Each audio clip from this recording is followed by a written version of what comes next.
Well, as we're now 2 minutes past the official start time, I think we will kick off. I'm sure others will join us as proceedings get underway. So a formal and official good morning to everyone. My name is Ian Marcus and I'm president of the Cambridge University Land Society, and it gives me great pleasure to welcome you to the latest in the CULS ESG Forum webinar series.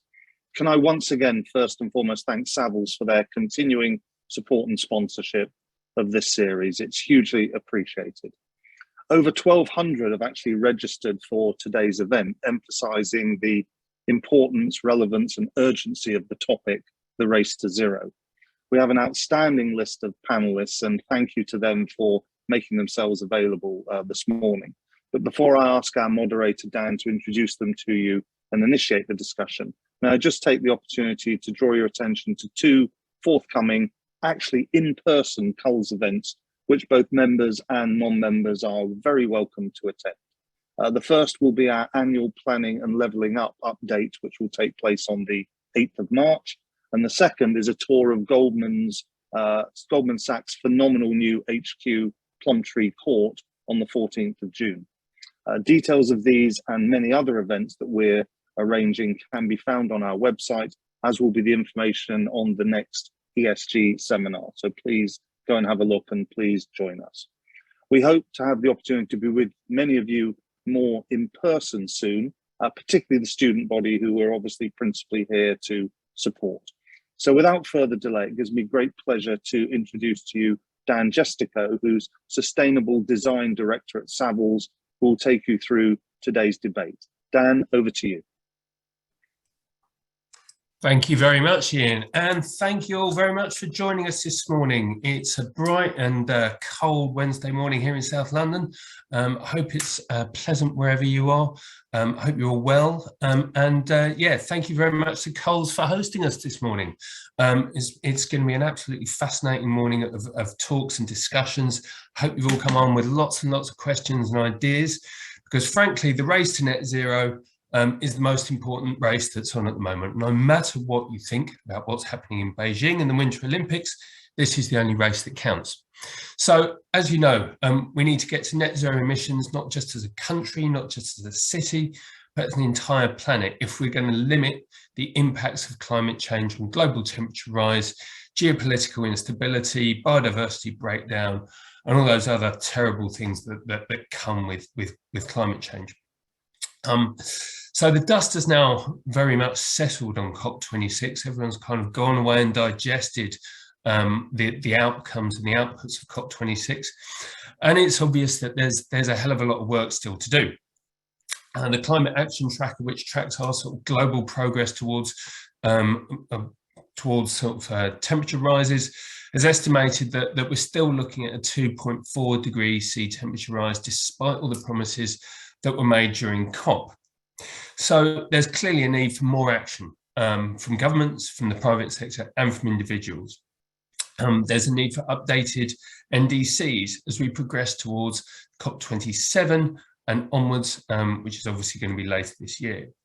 And some of the bigger questions are starting to bubble up to the surface of how we deal with the climate pariahs, the likes of Australia, Brazil, Russia. These are big questions, and thankfully we've got some phenomenal speakers who are going to help us answer them this morning. We've got 4 experts from the real estate and property sector, from the private and the third sector. So joining us this morning, we have got Karen Ellis from the WWF, Phoebe Lewis from JLL, Helen Newman from CVRE, and Jonathan Holyoke from Atkins. They will be shedding light on their take on what happens now in the race to net zero. And the format is as follows. So each of our speakers are going to have about 5 minutes to set out what they see are the key issues towards kind of achieving net zero emissions from their own particular areas of expertise within the work that they do. After that, I'll pitch in with some questions from the audience to stir up the debate and add some more depth to the discussion. So I would like you all, please, to use the Q&A function to log your questions to our panelists. If you want to direct them at a specific panelist, please add their name in. Don't use the chat function. We're not going to be looking at that. Just use the Q&A function. And I'll kind of try and group some of those questions together to kind of fire back at our panel afterwards.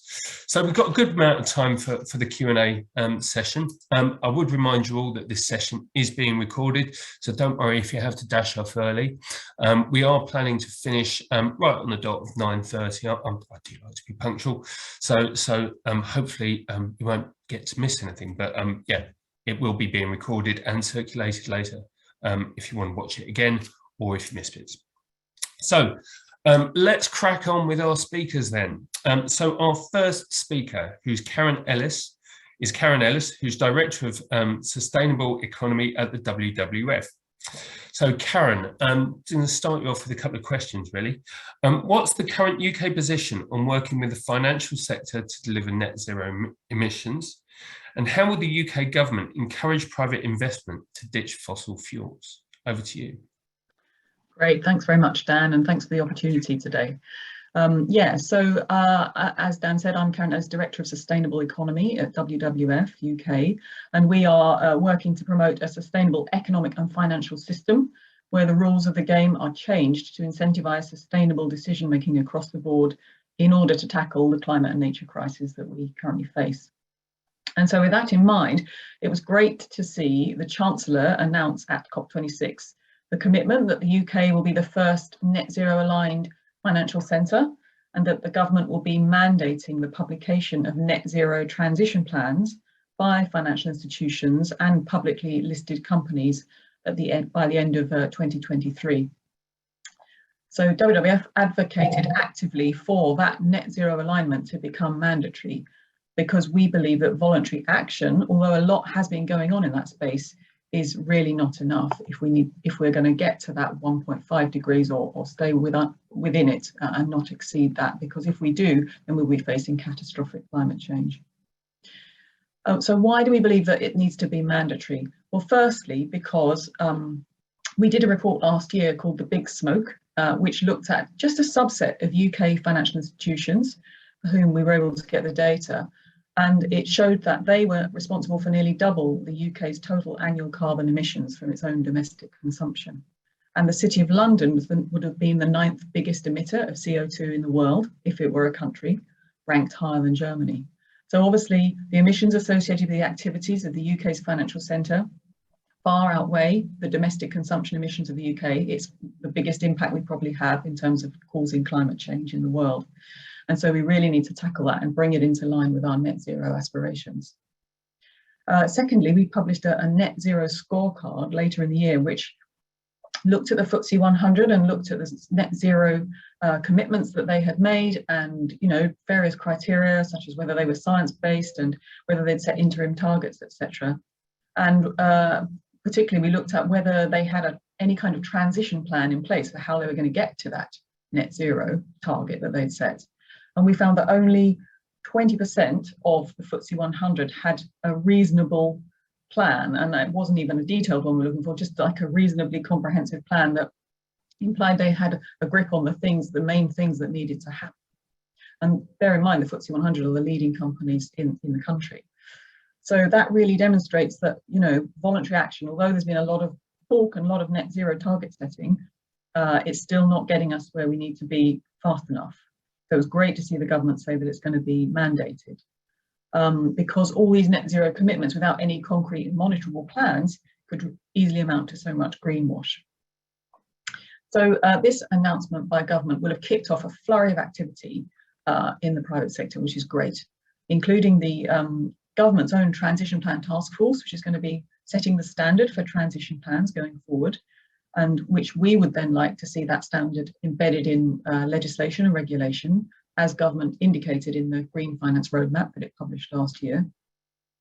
So we'll be working to influence that to ensure it's science-based and adequately ambitious and fast-paced to really achieve the 1.5 degrees or less that scientists say we need to avoid catastrophic climate change. There's also obviously going to be huge amounts of private sector activity, GFANZ, the Global Financial Alliance for Net Zero, and all the various net zero groupings are going to be looking at this, how to do a transition plan and what are the changes needed on a sector by sector basis to implement it. So that's really important as well. It's obviously necessary to ensure that these transition plans are very much informed by and shaped by the realities on the ground. But we do need to see a clear standard and a legislative and regulatory framework which will support and incentivize that transition. So actually, we'd also like to see, as part of the transition plans, a component that looks at the enabling policies from government that would really help the financial institutions in particular to operationalize their commitments, because they need the right incentives to be in place across the whole economy to incentivize the change. Finally, we'd really like to see nature incorporated into transition plans, partly because if we don't, then the risk is that net zero transition plans will have an unintended negative impact on nature. At the same time, nature can make a huge contribution to achieving our net zero goals. So it just makes sense to incorporate nature impacts into those transition plans alongside net zero goals. And I think many financial institutions and companies want that as well, because it helps it to be a coherent, efficient framework that takes account of the synergies and trade-offs all in one place, rather than having separate frameworks for those two things. So I think there are sort of main goals for the transition plan process, and we think this will really drive the financial sector to be a lever to support the rest of the economy to make the net zero transition. And we hope this approach will become a globalized approach. And I think the UK government has also stated an ambition in that area as well, perhaps globalizing the standard through the ISSB or other standard setting bodies globally. So it seems like a really exciting time, lots to play for, and we will be there advocating for the strong and ambitious approach that we need. I'll stop there. Thank you. Karen, thank you very much. That was really fascinating to hear the sort of third sector viewpoint on kind of, you know, how we keep the financial institutions honest. And I'm really kind of interested to pick up on some of these points later about how we incentivize sustainable decision making and sort of encourage the private sector to divest away from fossil fuel intensive industries. It's clear that, as you say, that the government driving the private sector to publish transition plans is really, really important. But as we've seen in the last week or so, a lot of these kind of net zero claims are pretty hollow. There was that report last week about kind of the lack of robustness and commitments and concrete plans behind a lot of people's statements. And I think that the role of the WWF in calling out this kind of greenwashing is going to be of critical importance going forward, and keeping these institutions and these claims honest in terms of meeting those commitments and actually doing what they say they're going to do. And yes, I also thought the point about the nature-based solutions was really, really interesting. And it comes back to a point I think I want to pick up on later, because obviously there's a huge amount of pressure for land for different uses, as well as kind of carbon stores, food and housing and that sort of thing. Okay, Karen, thank you very much. Our next speaker is Phoebe Lewis, who's an associate in the Sustainability Services team over at JLL. I'd like to ask Phoebe about international governance processes. How do we ensure they're just, robust and transparent? That's absolutely fine. So all I said was good morning to everyone. And I think that, so yeah, fantastic question about how we ensure that these transition plans are robust and that they're actually being implemented in the private sector. And so to answer that, I'd like to take a bit of a step back. In preparation for this, I was chatting last week with a colleague who I began my sustainability journey with, and we were talking about how about 8 to 10 years ago, we were so proud of one moment where we got an association to... Hi, Phoebe. Your sound's gone again. Seems like we're having the same issue, but I'm back now. I'll keep an eye and see if this keeps being a problem. But so what we found was that there were so few companies, even 4 or 5 years ago, who were just actually committed to working on this topic. And so the idea of making a 5% gain was just so monumental to us at the time, whereas now if a company came out and said that they wanted to make a 5% energy efficiency saving as their overall goal, they would be laughed out. And so in terms of how we make sure that these processes are robust, I think that what we've got and what we've seen in the past year has been so monumental. So you've got the international processes through COP21, through to COP26 that have set the guardrails. And I realize that there's some cynicism about these international processes and the role of the UN in terms of instigating change. But I would argue that that cynicism is perhaps not deserved, because without COP26 and the creation of the Paris Climate Agreement, which was our first legally binding commitment internationally on climate change, the UK government, for instance, would not have put in place a goal to be net zero carbon by 2050. And it is that goal, even though it is at quite a high level, that has instigated so much momentum in the industry already. And then the next major political milestone on the international stage being COP26 of last year, that the fact that the UK was going to be seen to host this conference meant that we really needed to get our act together internally to represent well on that international stage. And so what we saw at JLL was the number of companies that came to us who said, right, we either want to set a net zero carbon commitment, or we've made one and we need to implement against it. They were coming earnestly to try and change things. And so I think that these international processes are the stimulus for making sure that companies and countries are getting on the right track. In terms of then ensuring that what happens after that commitment is made is robust, speaks very well to the points that Karen has made, which is that we need to have international frameworks, guidance, national legislation where we can to hold companies to account. And one of the things that we are doing at JLL, which has been an iterative process where we've been learning with our clients, is developing these strategies and action plans. So the companies come and they say, right, we've set a net zero carbon commitment for 2030. We need to look at their emissions, look at what they're likely to be by 2030, and then figure out robust action plans. And so that's where it really comes into play. And one of the things that we worked on with the World Economic Forum last year was the first set of global guidance on what it means to be net zero carbon in a real estate portfolio. Because for countries like the UK, where you've got legislation or increased and specific national guidance, that's fantastic and that really should be followed. But we recognize that not every country is going to have that. And so we need to have some kind of global guardrails of what we mean by this. And I think that at this stage, it's all right that they're prescriptive, but not overly so, because it takes time for some companies to figure out what works best for them. So in terms of robustness, I would say that it is, one, the fact that we've got the international community pushing for this. Two, that you have those guidance documents that give people a sense of where they need to go. And then thirdly, it's increasing the conversations amongst different companies and different entities, because as much as many companies that we interact with genuinely want to have a positive impact on the planet, one of the things that motivates them is making sure that they're keeping up with their peers as well.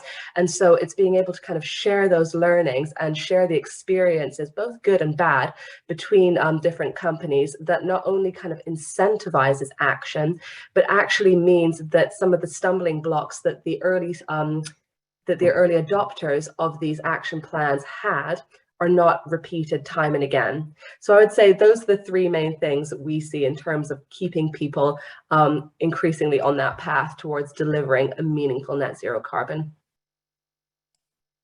Phoebe, thank you. Absolutely fascinating. And it's clear that, you know, the main thing you highlight is that obviously carbon is not a company thing, it's not a local thing, it's a global thing, isn't it? I mean, it's not just one area who suffers. So the need for those international processes and those guardrails, as you put it, is obviously of critical importance, because, you know, there's no point in one country or company achieving net zero if no one else does. And I think that the kind of the peer pressure you talked about, if we can kind of establish that on a kind of, yes, we've got companies who are leading on that and everyone's sort of racing, if you like, to try and keep up with it. If we can get there on a global stage and start kind of, you know, saying, well, who can get there first, who can get there quickest, you know, is going to be the leaders in the technology and the guidance and the kind of ways in which you can kind of get down that line. So it's kind of, can we sort of see that sort of private sector competition elevated onto a global stage? Be amazing if that was come to pass. Okay, so next up we have Helen Newman, who is Head of Sustainable Finance at CVRE. Helen, I'm going to start by asking you how governments ensure that the private sector is behaving itself and investing responsibly. How do we factor carbon pricing into our investment decisions? Over to you. Thanks, Dan. And I'm delighted to be here. And for anyone who doesn't know who CVRE is, we are a global provider of commercial real estate services and investment. And we ourselves have set a science-based target globally in line with 1.5 degrees. And we are signatories to the business ambition for 1.5 degrees, which was actually part of the Race to Zero campaign, which was initiated to drive ambition by businesses and cities in the lead up to COP26.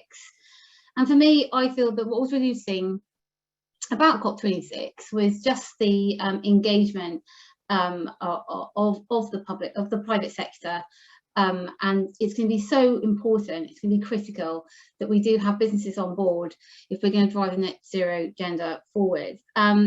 And I know that there have been mixed reviews about the outcomes of COP, but for me, and I am, for those of you who don't know me, an optimist, and I think a lot of sustainability practitioners are, but for me, I took away a lot of positives, and in particular around a lot of the work leading up to COP26, and that's continuing this year, and as we go forward to COP27, there's a lot of work around disclosure.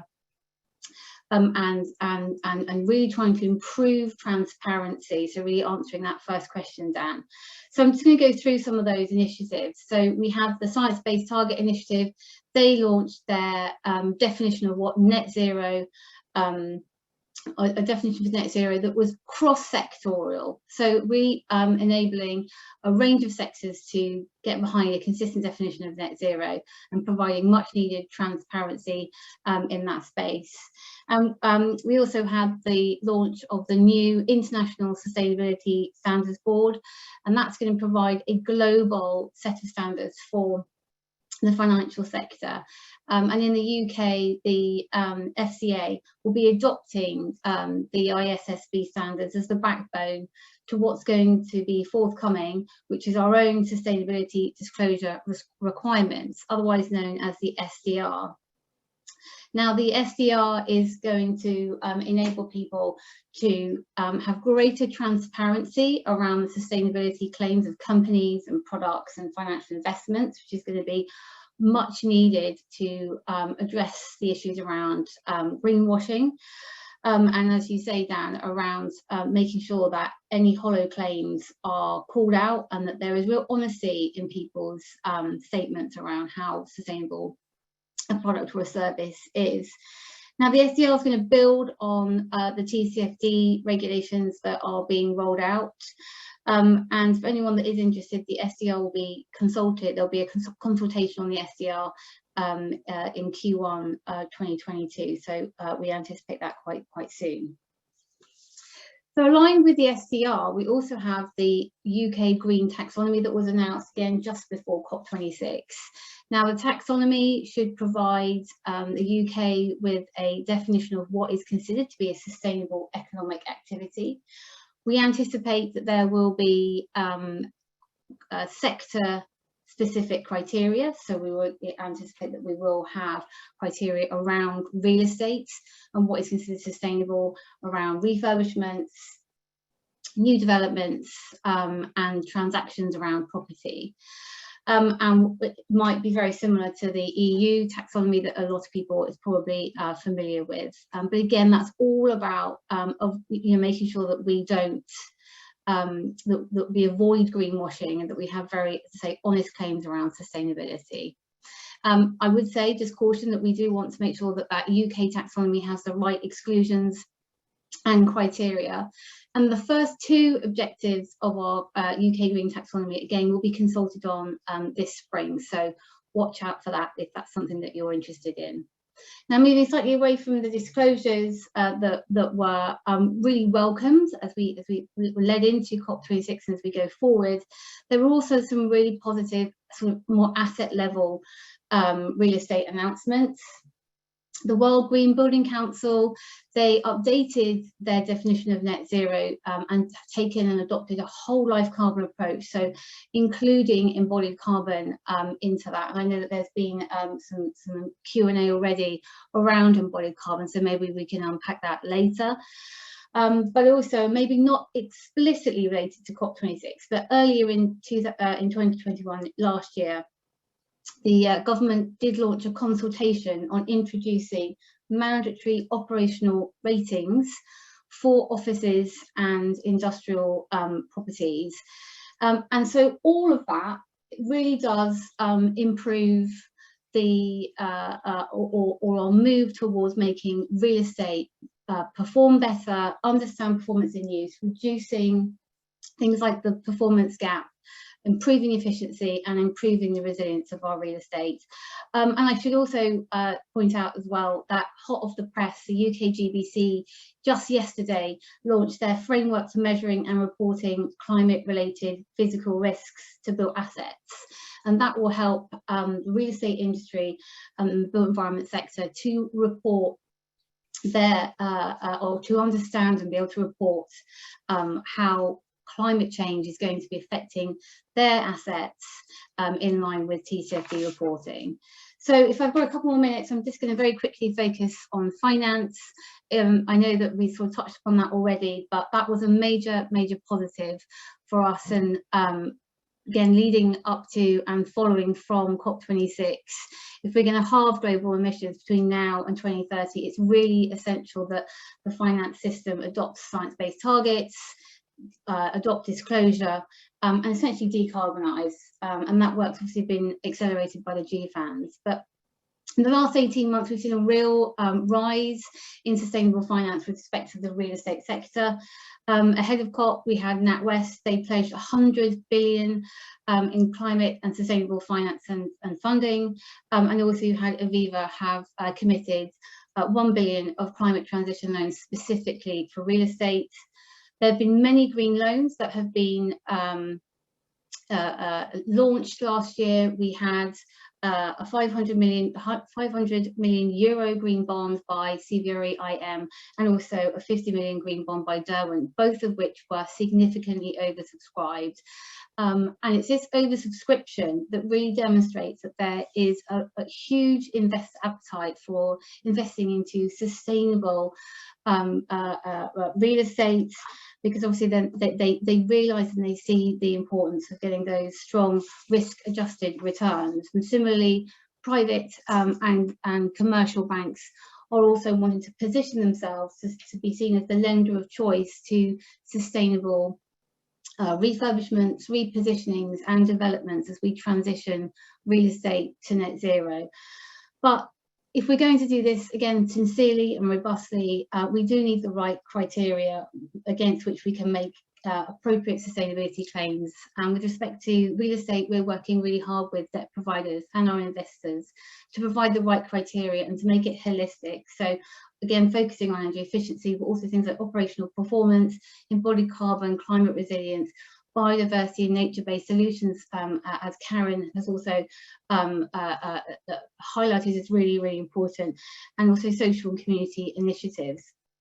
And I think that is important if we're going to have that integrity and an appropriate transparency. And of course, all of our work is being informed by the development of those disclosure frameworks. But I guess just to conclude, businesses can't do it alone. Again, as Karen said, voluntary action just isn't enough, and the government really need to provide very clear policies.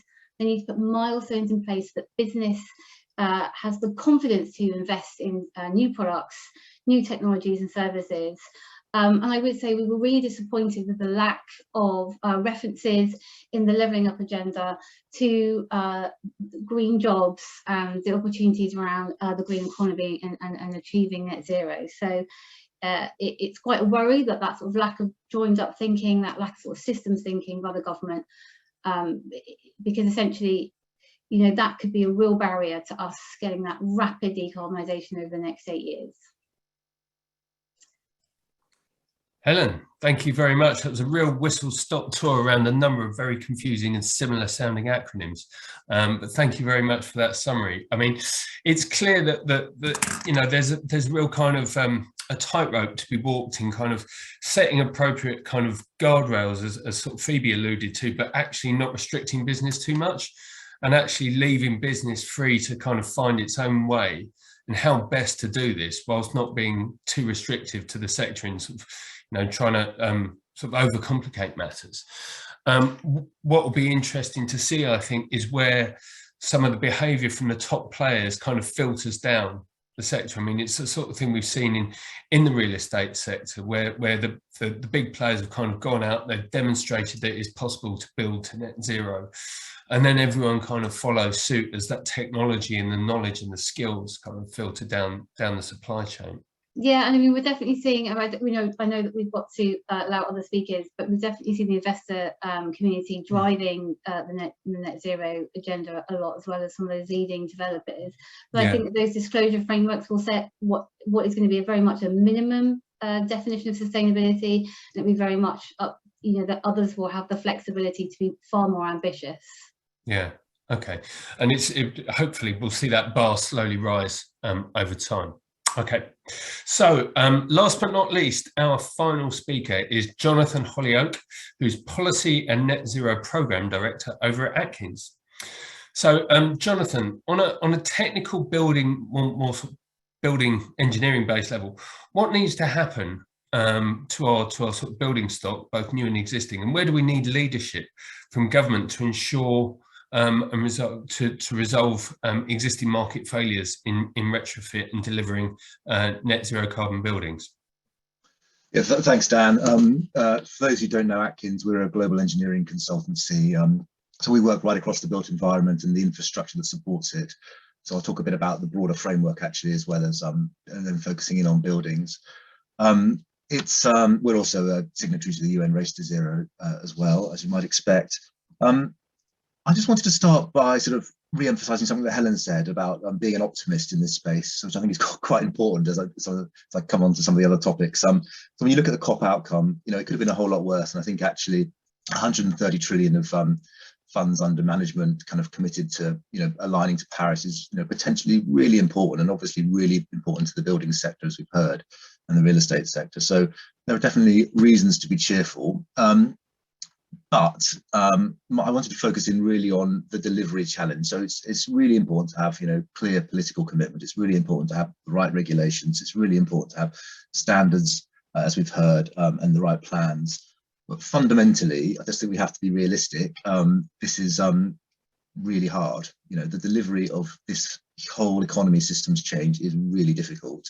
And it's going to take a lot of time. I just wanted to illustrate that, first of all, by stepping out of the real estate sector and then sort of honing in. So if we step out, first of all, and look at the energy sector, which got some sort of very positive sort of coverage in part at COP, and just think about the challenges there, which after all makes up a lot of the scope 1 and scope 2, a lot of the sort of chunks of emissions that these companies will be reporting on to show their net zero credentials.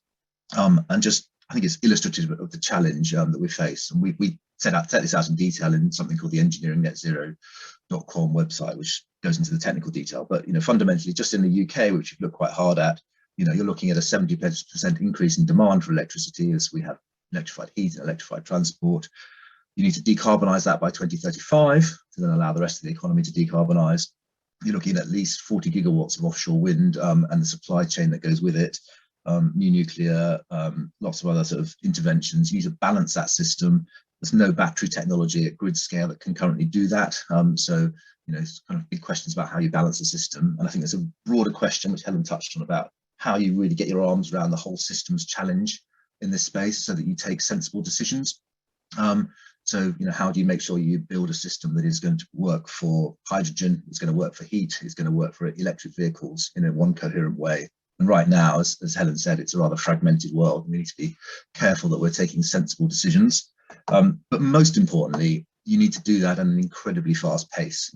So you need a build rate of, roughly 10 gigawatts a year for 20 years, which is, we've barely managed that in 1 year of the rush to gas in the 90s. So sustained investment over time is really important, and having the right market framework and the right financing is obviously critical. So it's really hard, okay, but we can do it. We've done bits of it in the past. We're heavily involved in both offshore wind, nuclear, and carbon capture and storage, and there are definitely technology solutions there. It's really, for me, about pace. And then when you come to the building sector in particular, I mean, again, what do we need to do? Well, there's an awful lot of clever things you can do in new buildings, passive house standards and all of that. I think that's almost the easier bit. I think where we're starting to focus more and more is on that 80% of buildings that already exist that need to be net zero by 2050, and working with clients to think about the interventions that you can make to get on the journey. So we've got a service called Decarbonomics, which helps people plot cost-effective net zero pathways to decarbonize their estates. And there are some very simple interventions you can make, changing your lighting, looking at your heating and your air conditioning systems, and then there are more fundamental changes around the fabric of the building that you need to make, potentially, fairly interventionist sort of things you could do in terms of electrifying heat, for example, which are more costly and more important. For me, the most important thing is to, first of all, build the business case by getting on with it now. My point about pace again, I think, is really important. So showing that it can be done, you can make a start and get on the journey.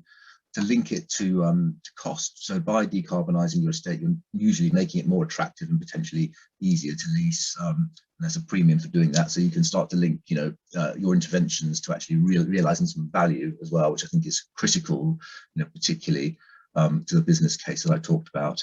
And then you have to link your interventions to the finance that's available as well. I don't think we're very good at really sort of, creating a strong link between the financing and the interventions that are needed at the moment. Things like Salix in the public sector, for example.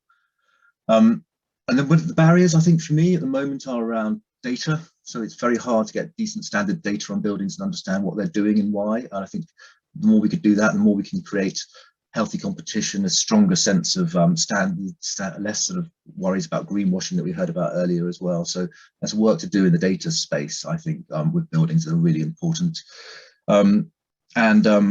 There are challenges around subleases and all that sort of stuff about to make sure that a portfolio owner can really get their arms around the whole problem, that whole systems thinking that I talked about. So those are some examples of things that need to be done in the building sector. I just wanted to touch on two other things, and then before we open it up, one was in the adaptation and resilience space, which is relevant to buildings, as we heard again from Helen. We are baking in global warming, which won't unwind for hundreds of years, even at 2 degrees, and the climate will change, and we need to plan for it. I think one way in which you can get a positive kind of interaction between things you need to do to take carbon out of the environment, but also adapt to a new environment, is in the nature-based solutions that we talked about at the start, where you can potentially reduce flooding by putting in nature-based solutions, but also take emissions out of the atmosphere. So there's some quite interesting stuff going on in that space, I think, which is as much about adapting as it is about reducing emissions. So I just wanted to put that on the table for discussion. And the final thing I wanted to say was in this world that we're now in after the COP in Glasgow, every single COP that follows, there's an annual ratchet process. Every single COP matters. So Egypt will matter next year. And I think you should pay particular attention to the UAE in COP28. We do quite a lot of work in Dubai, and we built some of the big iconic buildings there. You wouldn't want to do that again and pretend that it was low carbon, but the sense of ambition that is there, the sense of leadership that you start to see there, and some of the sort of large scale solar or hydrogen projects that's coming through is quite exciting, and I think it's starting to feed through to the building sector. They're by no means there yet. They'll need a lot of help, but it's definitely an interesting space to watch. So that's it for me. Thanks, Dan. Brilliant. Thank you very much, Jonathan. So I think, as you highlighted, the delivery of a system change, this whole scale system change, is going to take a bit of time. And the question is really, do we have it? To paraphrase someone from the cycling world, you can have it quick, you can have it robust, you can have it cheap. Pick two. But you know, the race to zero is on. We can't sort of like delay this sort of thing. And the retrofit challenge, as you pointed out, is a significant one. You know, we've seen very little in the way of incentives, especially in the domestic sector, to try and get homeowners and people in older properties to upgrade their buildings, because there's a lot of them, and it's a huge challenge. And in terms of data, I think you're absolutely right. I think we do need better access to data, and hopefully the consultation that Helen mentioned on opening up the data availability and transparency to commercial properties will kind of start to answer a lot of those questions, because anyone who's involved in the property sector knows that the EPCs aren't really fit for purpose in terms of giving us a reasonable picture about what the energy performance of individual buildings are. And of course, as you say, we've got to look forward to COP27 in Egypt and COP28 in Dubai. Make sure that you know, all of these promises are being followed through on. Okay, so I'm going to ask all of my fellow panelists to turn their cameras back on, please. We've had questions flowing in thick and fast. What I've tried to do is I've tried to kind of group them together into sort of different categories. So the first one I'm gonna ask our panel to respond to is really a question about land, and do we have enough of it? Because people are talking about the need to use land for carbon sequestration, the need to use land for food growth and farming, and also the need to use land for housing. Now, as Mark Twain said, they're not making any more of it. So how do we balance out, you know, the limited amount of land we've got between these varying sort of demands on it? Who wants to pick up on that one first? I'll pick on someone. Phoebe. Yeah, sure. Happy to answer that to a certain extent. I think that there are several things that come into play here, and I'll speak very briefly on it, which is that I mean, we can get into a really long conversation about, you know, whether there's enough land and how that kind of plays out. But I would say that in terms of effectively managing land, there are a few things we need to consider. One is that, yes, we need to think about how intensively we use spaces. And that's one of the central ideas behind circular economy, is that, you know, are we going to be able to use spaces flexibly? Can we make that intensity of use better so that we're not necessarily creating new buildings where we do not need to? And so the second thing that then comes into that is the role of technologies. So I think that, and this applies to what we traditionally think of in the built environment, but then also the support mechanisms. So creative ways of supplying food. Can we do vertical agriculture? Can we use land in a more effective manner that is more robust to a changing climate?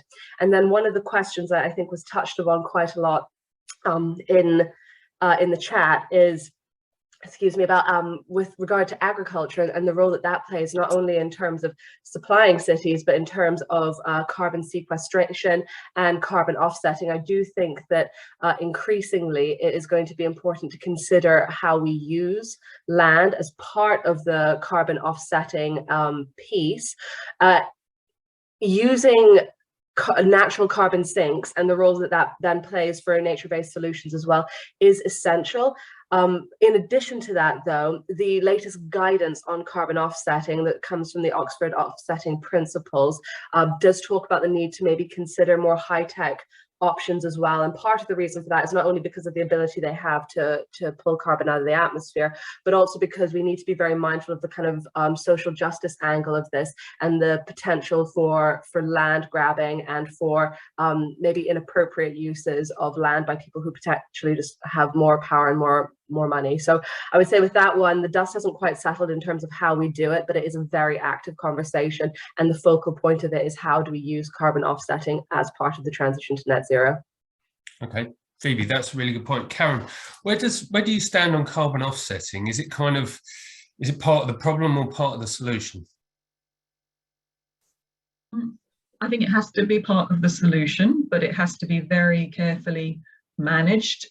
We cannot have over-reliance on carbon offsetting, because what we mainly need to do is reduce our emissions quite drastically, and that is going to take a lot of work, and we cannot have people ducking that responsibility by doing a ton of offsets. So although it will play an important role, I think we need to probably, within the transition plans standard, define what amount of a contribution carbon markets can be considered to make, and what is the main part of that contribution going to be, and carbon markets are just the residual. I think that there is guidance from SBTI on that question, you know, that it needs just to be the residual. So while it does play a role, and obviously carbon markets will potentially support investment in nature, which is also very important, but yeah, I think we shouldn't allow it to become too much of the solution, because yeah, that won't get us where we need to be. Okay, and you touched briefly on carbon pricing, and there's been a lot of kind of chat on this issue. So at the moment, you know, when you buy something, essentially the cost of that item is divorced from the impact that item makes. You know, the carbon cost of goods and services isn't really factored into account. Clearly, on a sort of global scale and on a personal scale, do we really want to see a shift in terms of kind of the cost of items, the cost of services, to actually reflect the carbon impact that they have? Because surely that will drive the investment in those low carbon technologies and low carbon systems and low carbon companies. Really, Helen, probably one for you. How do we get into a space where the cost of items and services is proportional to the impact that they have on the environment? I mean, well, so internalising sort of externalities, which I think, I mean, I did that at university 20 years ago. It's fundamental, really, if we're going to, if we're really going to make or change behaviour. But I think also we have to balance that with equality. So, you know, you can't price people out of goods and services. So I think there's a real balance there.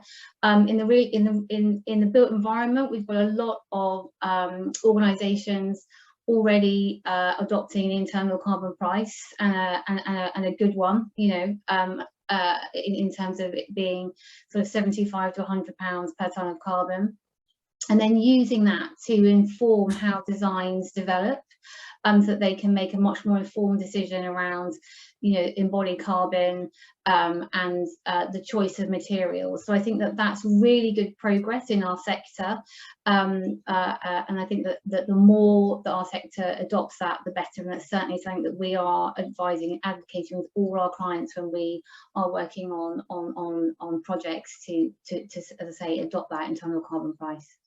Okay, thank you, Helen. And one of the other issues that a few of our audience have kind of chipped in on is relating to domestic property retrofit. I mean, obviously the government's ambition is that everyone kind of electrifies everything, but as we know, kind of it's not there yet in terms of kind of, you know, just plugging in a heat pump to your existing heating system. Jonathan, question for you is how does the government incentivize all those homeowners who you know, mortgage their homes, who own their homes outright? How does the government incentivize those homeowners to kind of retrofit their properties? Yeah, that was a good question. I'm not sure I've got the answer. I completely take the point in the comments about you know, heat pumps not being the answer for everyone. You know, I live in a terraced house in London. It's not going to work for me, I don't think. And you're right. There's a kind of there's an interaction between how airtight your property is, and whether these heat pumps are going to be effective or not.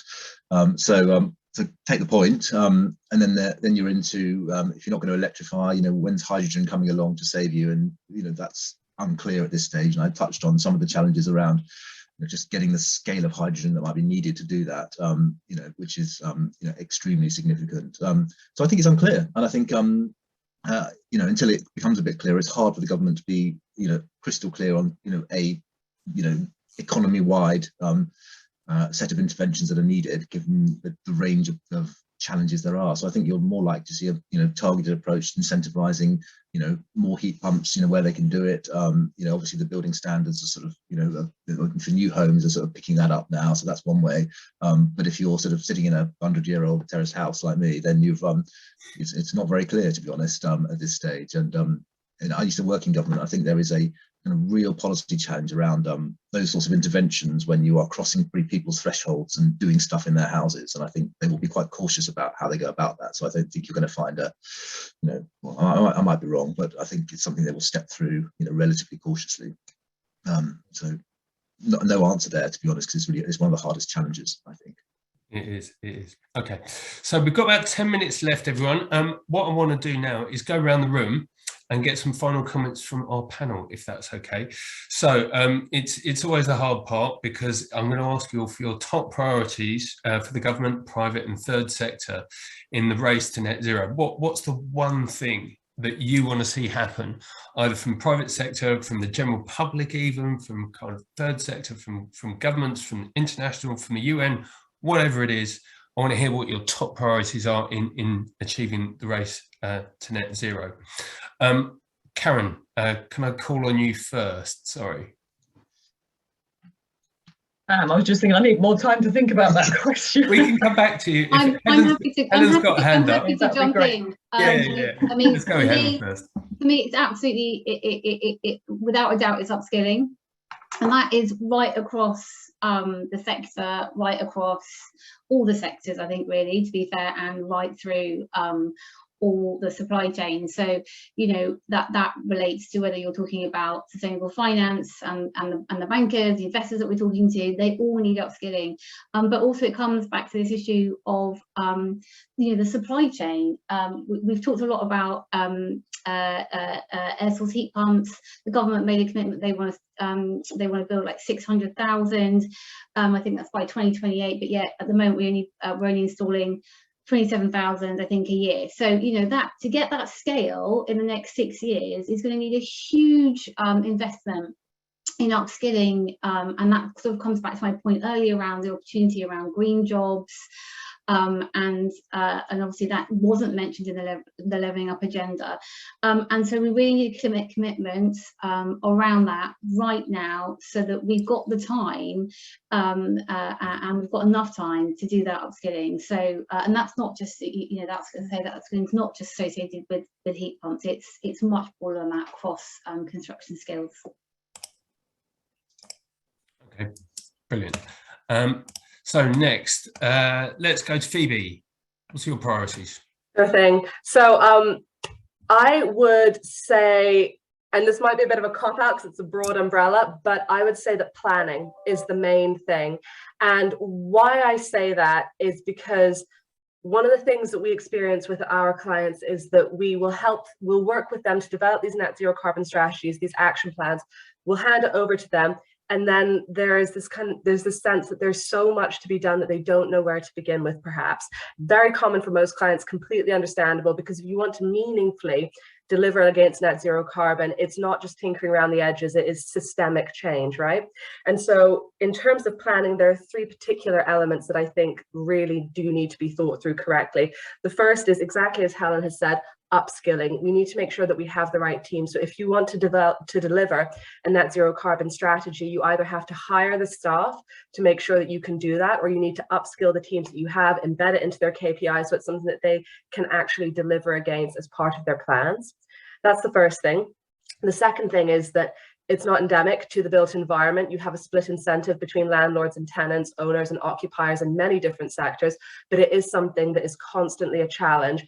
And one of the things that we are discovering with our clients really is essential to overcoming that is engaging early on and very, very intensively to kind of bridge that divide. So having those conversations, discussing what the shared benefits are, what the shared costs are, so that you can make those changes, so that you don't get to within a few months of a lease event and then it's too late to really put anything in that will meaningfully change the operation of that building for the next 10, 15 years.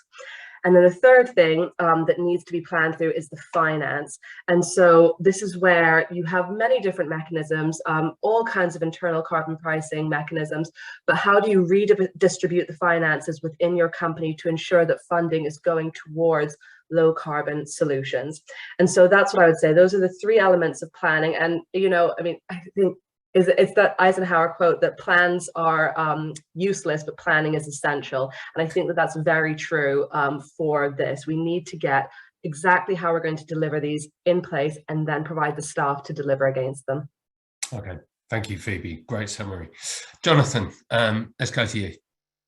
Thanks, Dan. So I was going to say something that's going to sound quite similar. I think it's sort of about, you need to take a whole systems view, right? So you want to make sure that you are doing the right things at the right times in the right ways. So, for example, there's been some comments about, low carbon materials, which we absolutely need to do more research on. That would be one of my priorities. And it's sort of very different for steel as it to cement and concrete, the sort of things you need to do. And actually Cambridge is doing some great work. So that would be one element of your sort of whole systems view. But then how do you deploy those kind of materials in the right way? You need to test them. You couldn't stick them in a nuclear power station today, and maybe you ought to build that power station now and get the low carbon electricity and not wait 10 years before the materials are ready to deploy. So you've got to take that sort of view all the time about where you're going to have most bang for your carbon buck. So I think that's probably my biggest one. Let's just sort of make sure we're sort of taking a broad view and then thinking about how we can have most impact and getting on with it as well. Brilliant. Good summary. Very succinct. Karen, over to you. Final thoughts. Well, thank you, and I've cleverly wangled it, so I've got the final word. That's exciting. But I have time to think now, and just to maybe bring the global perspective, because we tend to often work at the global level. It is a global challenge, so we've got to find a way of incentivizing that investment in the net zero transition and the nature positive transition globally, because that's where a lot of the work needs to be done, actually. And so that's obviously a huge question, but part of these net zero transition plans should be about defining how to do that. But in particular, in terms of tackling deforestation, we didn't really get onto the nature goals. Just to answer that one quickly, I think we need goals such as reducing or halting deforestation and measures of biodiversity loss to be included alongside net zero goals in those transition plans, so you can measure the impact of all these things at the same time, and resource use like land and water. But I know that's challenging, so we need to do a lot of work to get there. But we need to find a way of having a transparent supply chain and taking responsibility for the natural resources that we use and consume in the richer countries, and contributing internationally to the preservation and sustainable management of those resources in poorer parts of the world, because a lot of those assets, natural assets, forests, etc., need to be preserved in countries that can least afford it. So we need to find, at the global level, to achieve our environmental goals, we need to find a way of financing that at large scale, much larger than we've had to date. Brilliant. Thank you, Karen. That's a great summary and a brilliant one to wrap up on. So just my sort of final thanks to our panel. Thank you all very much for your insight and for your wise words. Thank you very much to our audience, without which there'd be no point in us being here. So thank you all very much for joining us. Just as a sort of wrap up, I mean, obviously, we're all kind of beholden to the amount of CO2 that's currently in the atmosphere. That amount of CO2 is rising by about 2 parts per million per year, and has done ever since the first Conference of Parties many years ago. So, until that inexorable rise of CO2 in the atmosphere starts to drop off and starts to diminish, all of these actions and all of these words really won't have had much effect. So, I'd encourage everyone to kind of make sure that we are actually driving towards those reductions in atmospheric CO2 that we're really looking for, that will kind of limit the worst effects of climate change. Just as a final reminder to you all, please continue to check the CULS and Savills websites for details of the next webinars and seminars that Ian alluded to in his introduction. These will be taking place in April, but more details will be published soon. Thank you all very much for joining us. Hope you all have a lovely Wednesday. Take care. Be safe. Bye-bye.